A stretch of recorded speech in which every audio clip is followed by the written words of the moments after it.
అని అంటే ఈ సబ్బులు మానేయండి అయిపోతాయి. నేను బలంగా నమ్మేది ఏంటి అని అంటే లెజిస్లేచర్ అండ్ ఎగ్జిక్యూటివ్ ఈ రెండు కలిసి పనిచేసినప్పుడే మనం ప్రజలకు న్యాయం చేయగలుగుతాం. ఇది ప్రతి ఒక్క స్థాయిలో కూడా మీరు అది గుర్తుపెట్టుకొని మనం అందరం కలిసి ముందుకు వచ్చిన అవసరం ఉంది. అందులోంచి స్థానికంగా ఉన్న ప్రజాప్రతినిధులు వారి కోఆపరేషన్ తీసుకోండి, వాళ్ళకి ఇచ్చే రెస్పెక్ట్ వాళ్ళకి ఇవ్వండి. మెయిన్వేల్గా వాళ్ళని మాకు మీ కన్వీనియంట్గా మాకు కావాల్సిన సహకారం ఏంటి అనేది వారి సహకారం తీసుకోవడం వలన మనం గ్రామంలో, ఎందుకంటే బోత్ ఇద్దరిది బాధ్యత, సర్పంచ్ గారిది, ప్రజాప్రతినిధులది, అధికారులది ఇద్దరిది బాధ్యత.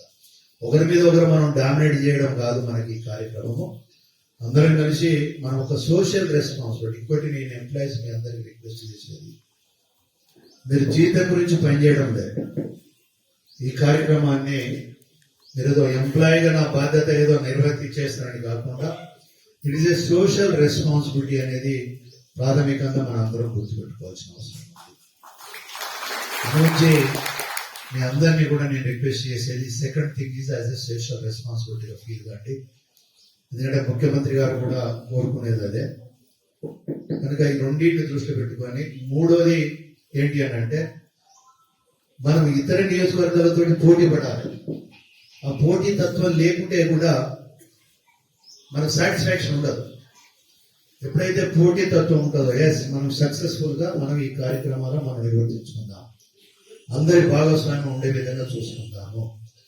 ఓవరాల్గా ఏంటి అని అంటే రేపు పొద్దున కూడా మళ్ళీ మనం ఈ నియోజకవర్గము ఈ మండలానికి సంబంధించిన ఆఫీసర్స్నే కనుక మాకు ఈ ఆఫీసర్ ఉన్నప్పుడు మాకు చాలా కార్యక్రమాలలో మాకు ఉండగా ఉన్నారు అనే పబ్లిక్ ఒపీనియన్ కూడా మనం ఫామ్ చేసుకోవాలి. అల్టిమేట్ గా మనకు జడ్జెస్ ఎవరు?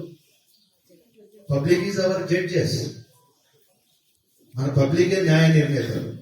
అంటే డిపెండ్ అవర్ మన పర్ఫార్మెన్స్, వాళ్ళతోటి మనం ఉండే కన్వీనియన్స్, వాళ్ళతో ఉండే అనుబంధం. అల్టిమేట్ గా ఒక వివరాలే చెప్పాలి అని అంటే ఒక ఫ్యామిలీ మెంబర్స్ గా మనం అందరం ముందుకు పోవాల్సిన అవసరం ఉన్నది కనుక సార్ నేను కూడా అక్కడ ఉండి అప్లికేషన్స్ తీసుకోవడం అనేది పెద్ద నా అవసరం లేదు. కానీ బట్ ఎవ్రీ సెంటర్ను ఏ విధంగా నడుతుంది అనేది అంటే మూవింగ్ ఇన్స్పెక్షన్ అంటారు చూసారా, మూవింగ్ ఇన్స్పెక్షన్ అన్నాలో మూవింగ్ ఎట్లా జరుగుతుందని చూడము, ఏ విధంగా చేస్తున్నారని చూడడం అనేది. వస్తే కూడా నేను ఎక్కువ సేపు ఉండకుండా ఒక కొంత ఆల్ తిరుగుతుంటే రెండు ఉంటాయి. ఒకటి పబ్లిక్ కూడా అరే మా ప్రజాప్రతినిధులు వస్తున్నారు మాకు సహకరిస్తున్నారు ఒకటి మెసేజ్ పోతుంది. రెండోది మీకు కూడా అరే మా ఎమ్మెల్యే గారు వచ్చిండు, మా యొక్క పర్ఫార్మెన్స్ మా యొక్క డ్యూటీస్ ను కూడా చూస్తున్నారు అన్నప్పుడు మీకు ఒక సాటిస్ఫాక్షన్, నాకు కూడా ఒక సాటిస్ఫాక్షన్. ఏంటి అంటే నియోజకవర్గంలో ఉన్న ఆల్ ఆఫీసర్స్ ఎంప్లాయీస్ చాలా ఉత్సాహంగా పనిచేస్తున్నారనే ఒక సాటిస్ఫాక్షన్ కూడా. అందుకే మనము మన సాటిస్ఫాక్షన్ నుంచి పనిచేద్దాం, ఒక సోషల్ రెస్పాన్సిబిలిటీ కింద పనిచేద్దామని చెప్పి తెలియజేసుకుంటూ మరొకసారి మనము మధ్య కలుస్తూనే ఉంటాం. ఓవరాల్ గా జరిగిన తర్వాత కూడా మనం ఒక రివ్యూ పెట్టుకొని మైనస్ ఆఫ్ ఇవి కూడా మనము డిస్కస్ చేసుకుందాం. అల్టిమేట్ గా మీరున్న రోజులు, నేను 5 సంవత్సరాలు, మీరున్న రోజులు మనం అందరం అంటే నెక్స్ట్ మీ ఆఫీసర్ వస్తూనే ఉంటారు కనుక మీరున్నట్టే. కనుక 5 సంవత్సరాలు మనం అందరం కూడా కలిసి పోవాల్సిన అవసరం ఉంది.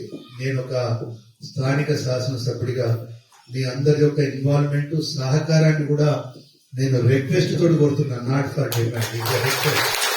ఒక రిక్వెస్ట్ అందరినీ కోరుకుంటున్నాను. అందరం కలిసి ఈ పరకాల నియోజకవర్గానికి ఒక మంచి పేరు తీసుకొద్దామని చెప్పి దానికి మనం అందరం కలిసి ముందుకు పోదామని చెప్పి తెలియజేసుకుంటూ సెలవు తీసుకుంటున్నాను. 22 అట్లా పెట్టేసుకోండి మీరు. దాని ప్రకారం పిలిచేస్తే ఏంటి అంటే వచ్చేస్తా అంటారు, మీకు ఫాస్ట్గా వచ్చేస్తా అంటారు. అంటే 10 రౌండ్లు అవుతాయి. 100 అన్నప్పుడు 10 రౌండ్ల కింద వస్తాయి. దాని